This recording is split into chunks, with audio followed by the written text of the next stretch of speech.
오늘은 거듭남이라는 주제로 하나님의 말씀을 함께 나누도록 하겠습니다. 여러분, 우리 크리스찬들은 거듭난 사람이다 라고 말을 합니다. 여러분, 그런데 이 거듭남이라는 표현은 요한복음에만 등장합니다. 그리고 또 한 군데 나오는데 베드로 전서 1장에 등장해요. 그런데 이 둘은 서로 원어적으로 표현이 다릅니다.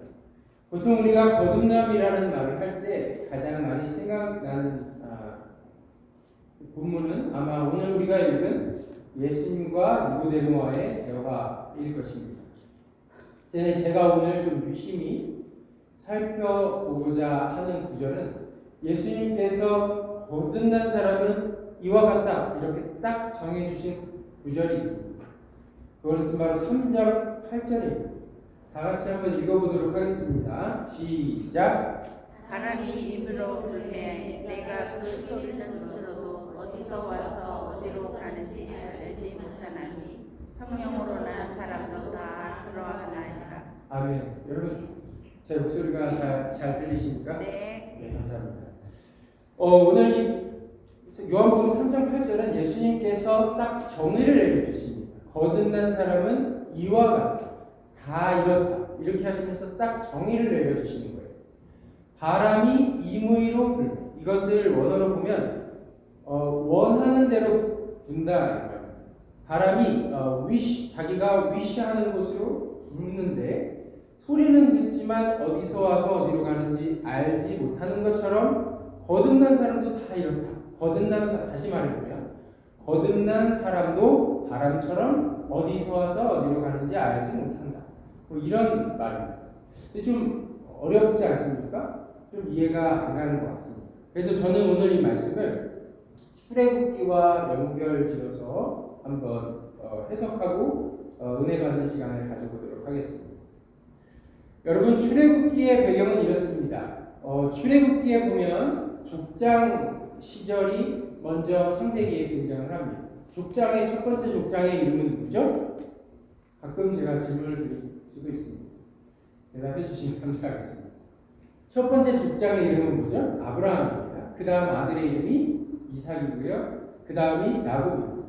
그리고 야곱의 12 자녀가 있고요. 그 중에 11번째 아들이었던 요셉이 팔려갑니다. 그래서 이집트까지 팔려가서 이집트에서 어떻게 되죠? 여차저차해서 총리가 됩니다. 여러분, 이 총리가 된 요셉은 자신의 아버지인 야곱과 그리고 야곱의 자녀들, 즉 자신의 형제들과 그 가족들이 약 70명 정도가 이집트 땅으로 이주를 해서 살게 됩니다. 왜냐하면 요셉이 총리로 있는 당시에 7년 동안 풍년이 있고 그 후에 7년 동안 흉년이 있었는데 그것을 잘 지혜롭게 막아내죠. 흉년을 동안 잘 곡식을 저장해서 흉년을 잘 피하게 됩니다. 그래서 이집트에게 요셉은 어떤 사람이죠? 국가 영웅이에요.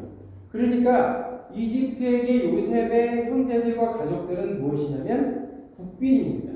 이 국빈들이 이집트 땅에 와서 정착해서 살게 되었습니다. 이 국가의 영웅과 국빈들이 함께 모여서 이집트 땅의 한쪽 구석에 살 수 있도록 이집트 왕인 파라오가 그렇게 좀 은혜를 베풀어 준 것이죠. 고마움의 표시고요. 근데 문제가 생기기 시작합니다. 어떤 문제죠? 바로 이 문제입니다. 한번 읽어보겠습니다. 시작. 요셉과 그의 모든 형제와 그 시대의 사람은 다 죽었고 이스라엘 자손은 생육하고 불어나고 장성하고 매우 강하여 온 땅에 가득하게 되었더라. 요셉을 알지 못하는 새 왕이 일어나 애굽을 다스리더라. 자, 요셉을 알지 못하는 왕이 나타나는 것이 이제 문제입니다. 다시 말하면 요셉과 그 형제들과 그 자녀들이 다 죽었습니다. 그 시절이 지나가고 이제 이집트 사람들이랑 같이 더불어서 살고 있는데 지나고 나서 보니까 한 왕이 요셉을 알지 못하는 왕이 일어났습니다. 그러니까 시간이 흐른 거죠.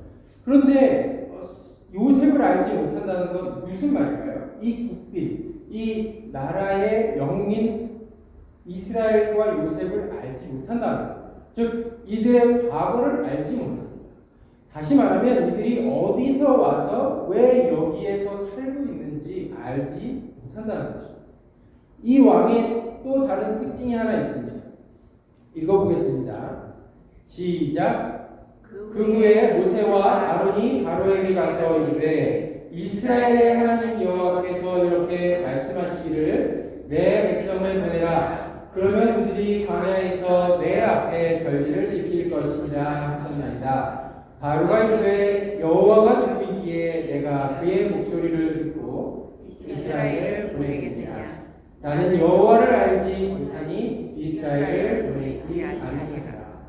아멘. 자, 앞에 말씀한 것은 요셉과 요셉의 가족들이 어떤 존재인지 알지 못했다고 했습니다. 그런데 또 모르는 것이 있습니다. 누구를 알지 못하죠? 여호와를 알지 못한다는 것입니다. 이 왕은 하나님을 알지 못합니다.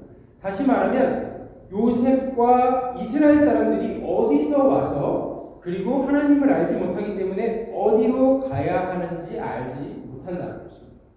이스라엘의 과거를 모르고 미래를 알지 못합니다. 그렇기 때문에 이 새로 태어난 파라오는 이스라엘이 어디로 와서 어디로 가는지 알지 못하기 때문에 무슨 일을 시키죠? 읽어보겠습니다. 시작. 감독들을 그들 위에 세우고 그들에게 무거운 짐을 지워 괴롭게 하여 그들에게 바로를 위하여 국고성 이dum과 람셋을 건축하게 하니라. 아멘. 그들을 노예 생활을 하게 만듭니다. 왜냐하면 그들이 어디서 와서 어디로 가는지 알지 못하기 때문입니다. 이것은 마치 세상에 사는 우리와 같습니다. 사람들은 인간이 어디서 와서 어디로 가는 존재인지 질문합니다. 그래서 철학적, 심리학적, 사회학적 여러 가지 토론을 하지만 답을 아는 자는 없습니다. 그렇기 때문에 이 세상이 시키는 대로 노예 생활을 할 뿐입니다. 여러분이 이스라엘은 무슨 마음으로 노예 생활을 했을까요?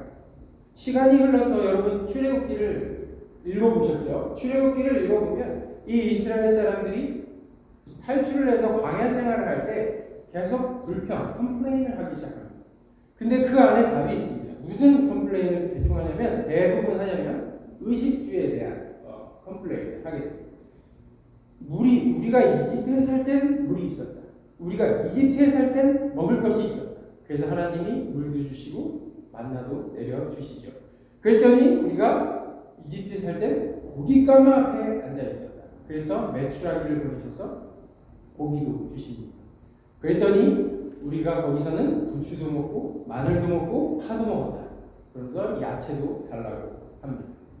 다시 말하면 이 이스라엘은 괴로운 노동 중에도 나를 먹고 살게 해주는 것에 만족하고 살았다고 하는 것입니다. 자신들이 어디서 와서 어디로 가는지 모르기 때문에 이스라엘 역시 이 땅에서 노동하며 먹고 사는 삶에 만족하였던 것. 여러분 출애굽기는 우리가 이 땅에서 단지 먹고 살기 위해 살아가는 삶을 산다면 그것은 우리가 어디서 와서 어디로 가는지 알지 못하는 사람들이기 때문이다. 이렇게 우리에게 말하고 있습니다. 여러분 우리는 왜 살고 있을까요? 그런데 여러분 출애굽기의 이 말씀을 여기까지 딱 들으면 좀 저는 섭섭한 마음이 들기는 합니다. 여러분 코로나 이후에 우리 이민자들의 삶은 더욱 어렵습니다. 이민자들뿐이 아니죠. 모든 사람의 삶은 더 어려워요. 물가는 나날이 오르고 아파트 렌트, 차량 안 오른 것이 없죠. 나갈 금액은 너무나도 많은데 수입은 뻔하고 우리는 경제적으로, 정신적으로, 그리고 감정적으로, 그리고 건강과 가족의 모든 이런 문제들로부터 매일매일 조여지는 느낌을 받곤 합니다. 우리는 이렇게 인생을 고생하면서 살아가고 있는데 마치 우리에게 너희들의 잘못이다. 니들이 어디서 와서 어디로 가는지 알지 못하기 때문에 너희들은 이러한 삶을 살고 있다. 라고 말한다면 도대체 우리 보고 어떻게 하라는 것일까요? 이것은 마치 아무것도 알지 못하는 비현실주의적인 저 멀리 우주에 있는 신이 마치 우리들이 개미들이 우글우글 무엇인가 왔다 갔다 하는데 무엇을 하는지 정확하게 알지 못하는 것처럼 우리 현실에 대해서 조금도 이해하지도 못하는 어떤 무자비한 신이 우리를 향해 정죄하는 것처럼 들리기 때문입니다. 그러나 여러분, 우리가 다시 한번 하나님을 다시 바라보고 하나님을 믿고 따를 수 있는 것은 우리 여호와 하나님은 그런 분이 아니라는 것입니다. 우리 여호와 하나님은 이 모든 것을 다 알고 이해하시는 분이라는 것입니다. 우리 한번 읽어보죠.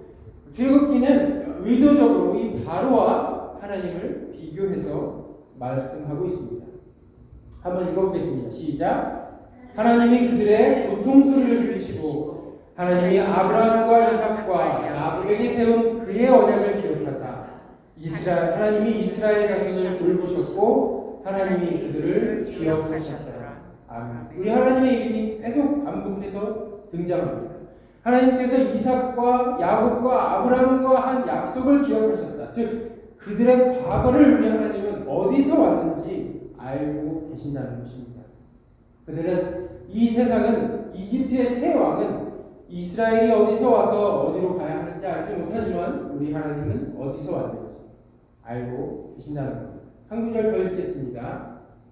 시작. 여호와께서 이르시되 내가 애굽에 있는 내 백성의 고통을 분명히 보고 그들의 감독자로 말미암아 부르짖음을 듣고 그 근심을 알고 내가 내려가서 그들을 애굽인의 손에서 건져내고 그들을 그 땅에서 인도하여 아름답고 앞대한 땅, 젖과 꿀이 흐르는 땅, 곧 가나안 족속, 헷 족속, 아모리 족속, 브리스 족속, 히위 족속, 여부스 족속의 지방에 데려가려 하노라. 아멘.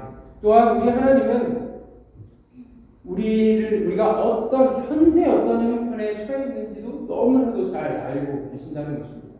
이 말씀을 잘 보면 하나님께서 내 백성의 고통을 분명히 보고 그리고 그 부르짖음을 듣고 그리고 내가 그 근심을 안다라고 말씀하셨습니다. 하나님은 우리의 형편이 어떠한지 그것을 보고 계십니다. 또한 그것을 듣고 계십니다.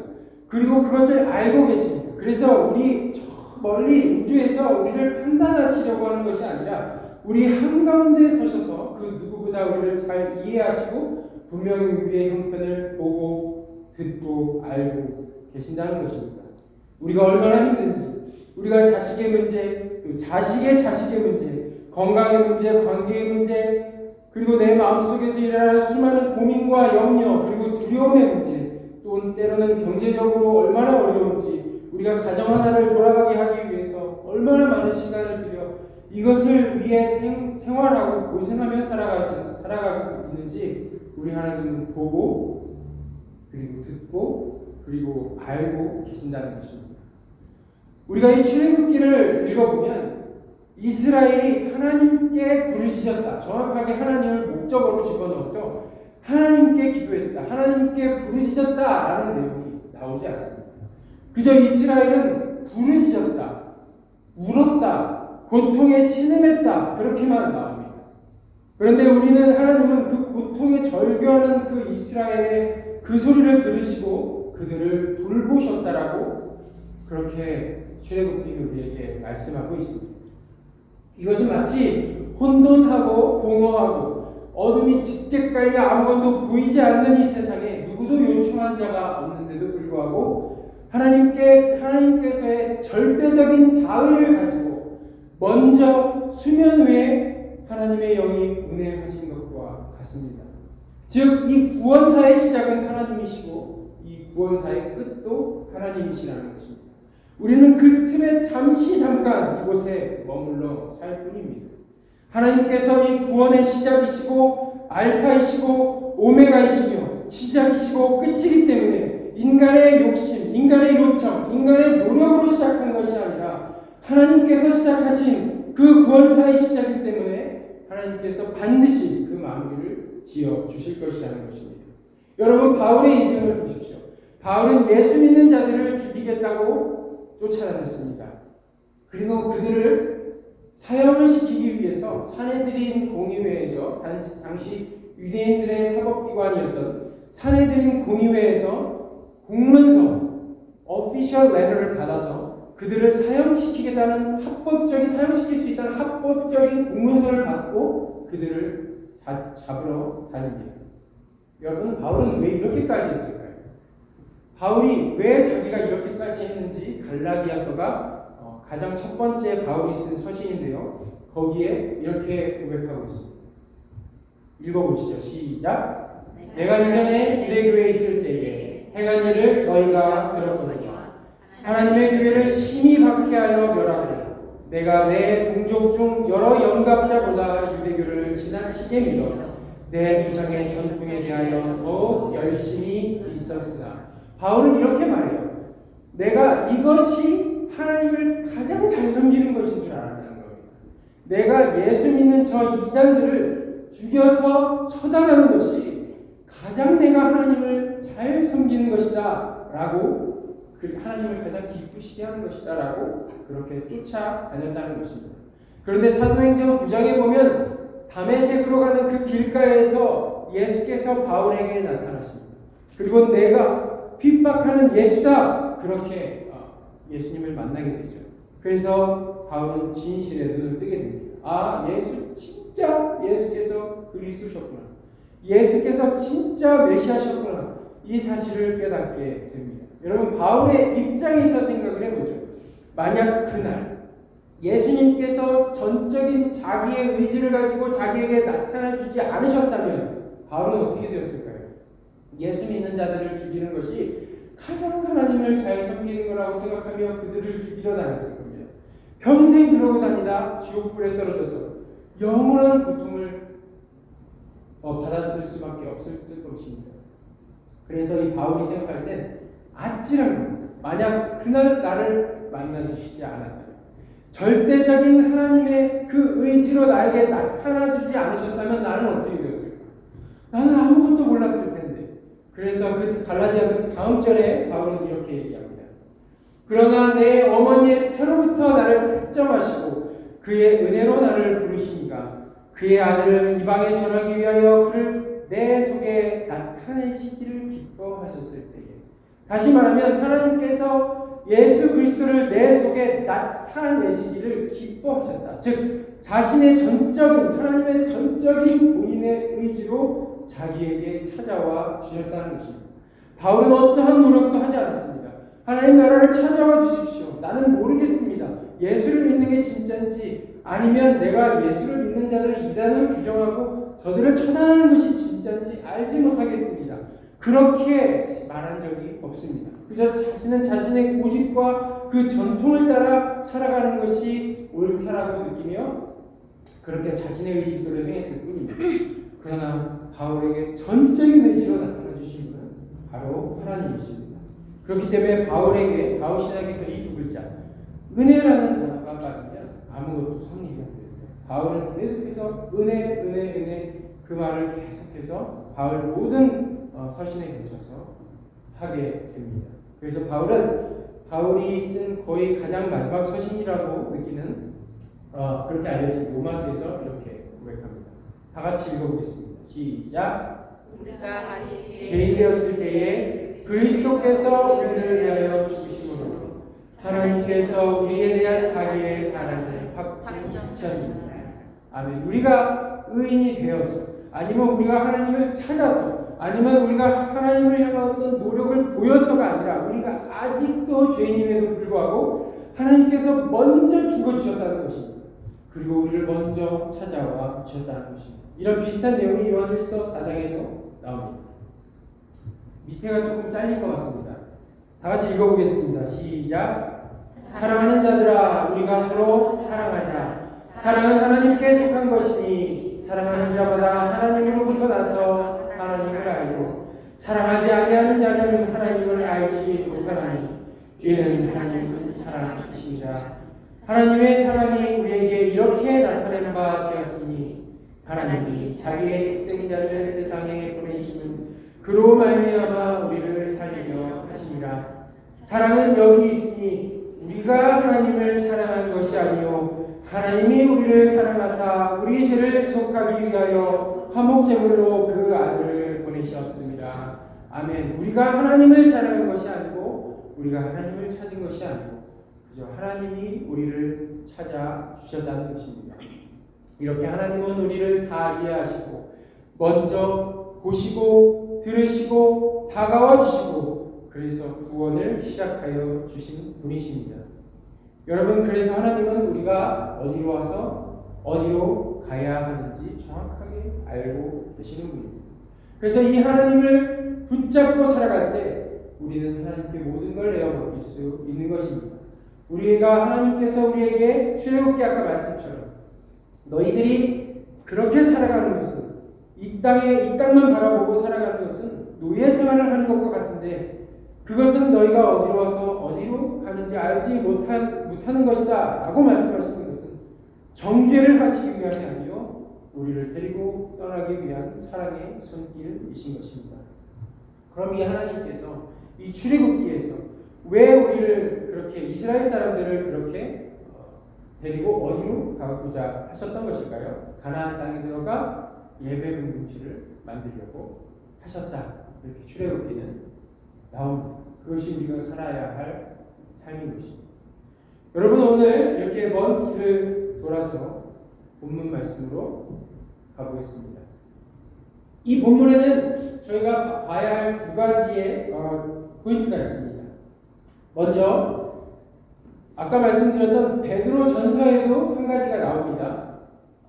다시 태어나다, 즉 거듭남이라고 하는 헬라어 단어가 베드로 전서에는 어떻게 나오냐면 아나게나오라는 동사를 씁니다.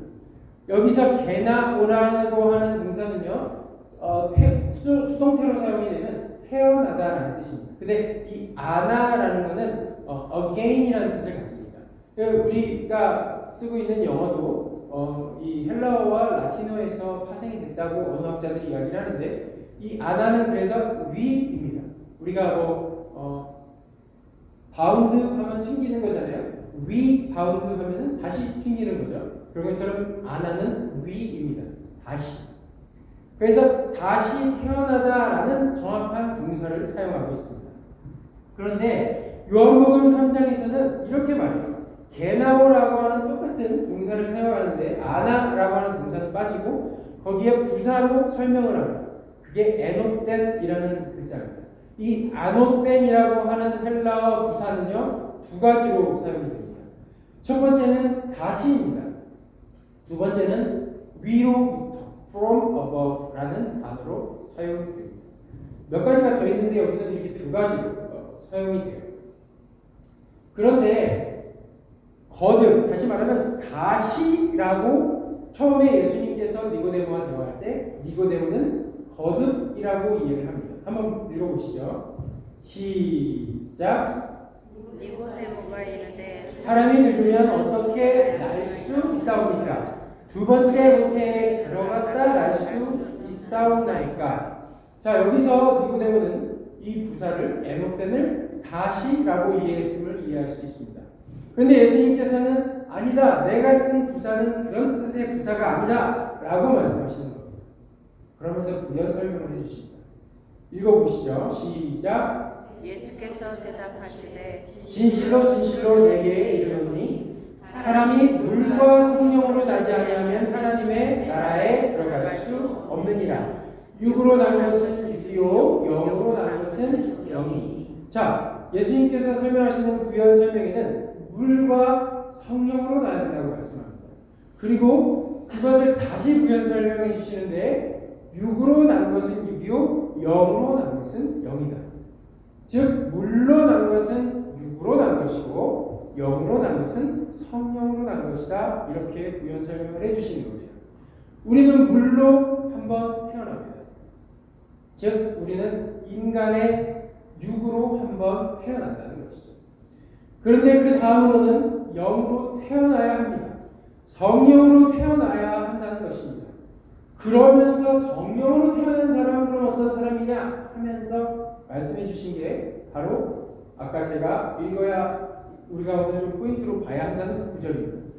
바람이 자기 마음대로 부르매 네가 그 소리는 들어도 어디서 와서 어디로 가는지 알지 못하나니 성령으로 난 사람도 다 그러하리라.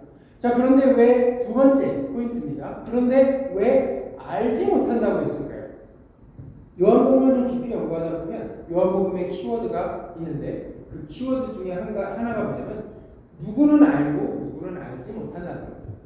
한번 읽어보시죠. 시작. 연회장은 물로 된 포도주를 맛보고도 어디서 났는지 알지 못하되 물 넣은 하인들은 알더라. 연회장이 신랑을 불러. 네, 요거까지인데 저긴 썼습니다. 물을 포도주로 바꾸는 사건이 2장에 나옵니다.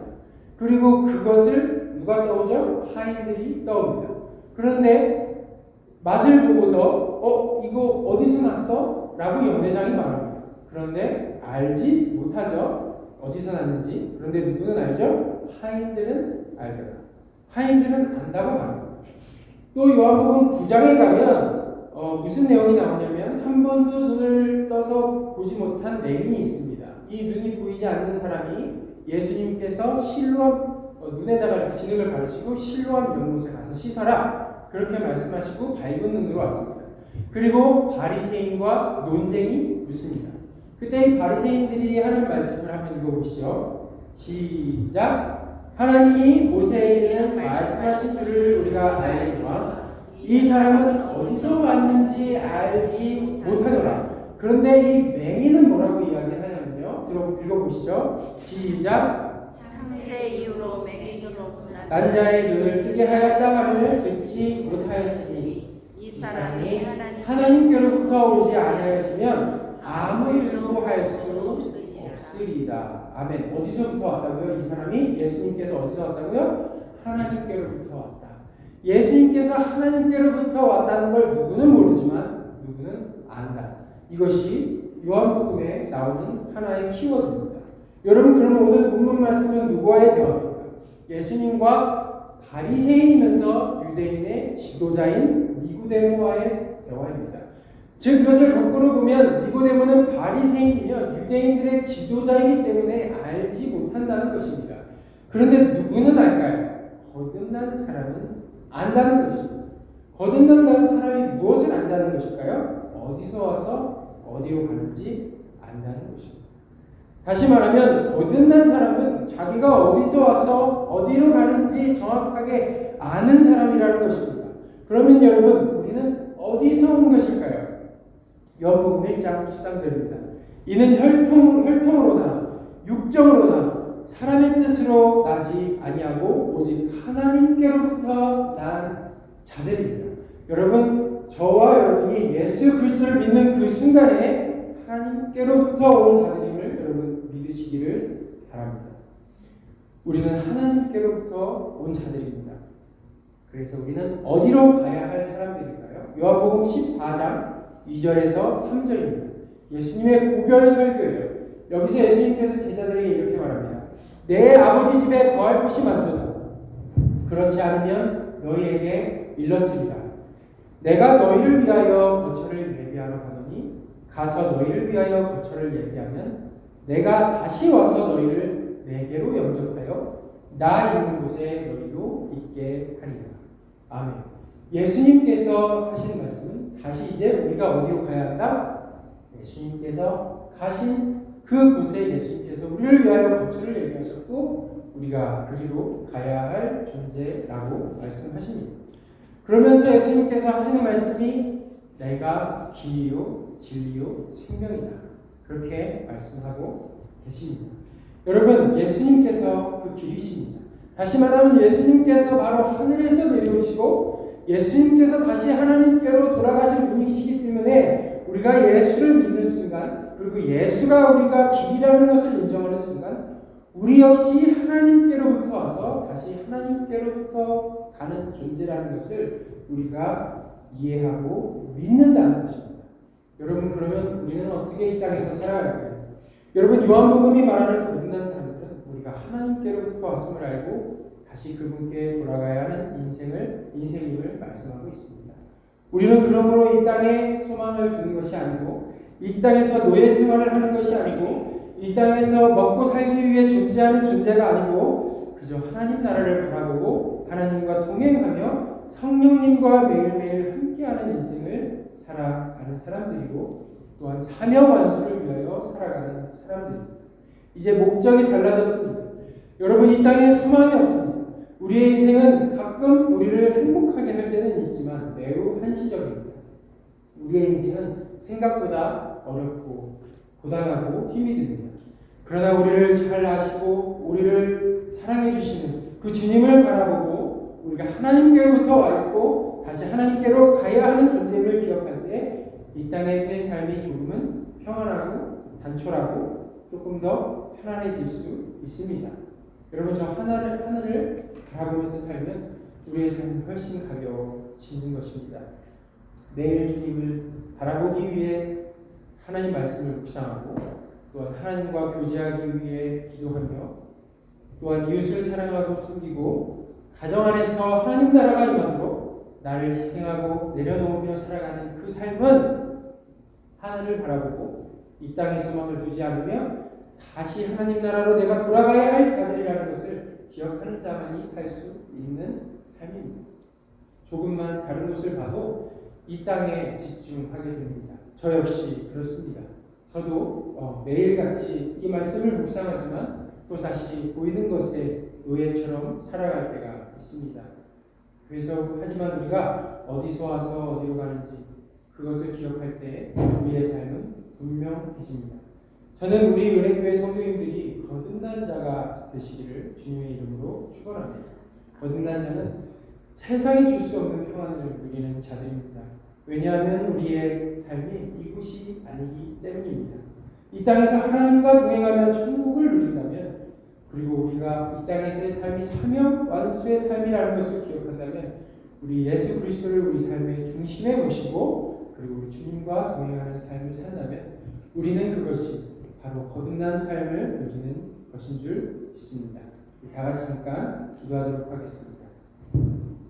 우리를 사랑하셔서 정죄하지 않으시고 우리를 사랑의 눈으로 보시고 들으시고 그리고 이해하시는 우리 하나님, 먼저 그 구원을 시작하사 우리에게까지 이 세상 이 우주 역사 속에서 우리에게까지 그 복음을 전파해 주신 그 은혜가 너무 신비하고 하나님 놀랍습니다. 이 세상은 하나님이 없이도 살아갈 것 같이 그저 이 땅을 바라보고 이 땅에서 노예 생활을 하며 좋은 집을 갖고 좋은 차를 갖고 그저 평생 네 유전자를 이곳에 퍼뜨리며 그저 그렇게 살아가라고 세상은 우리에게 말하지만 우리는 하나님 거듭난 사람으로서 이 땅에 잠깐 와서 다시 하나님께로 가야 하는 존재임을 매일매일 다시 묵상하게 하여 주시기를 하나님 원합니다.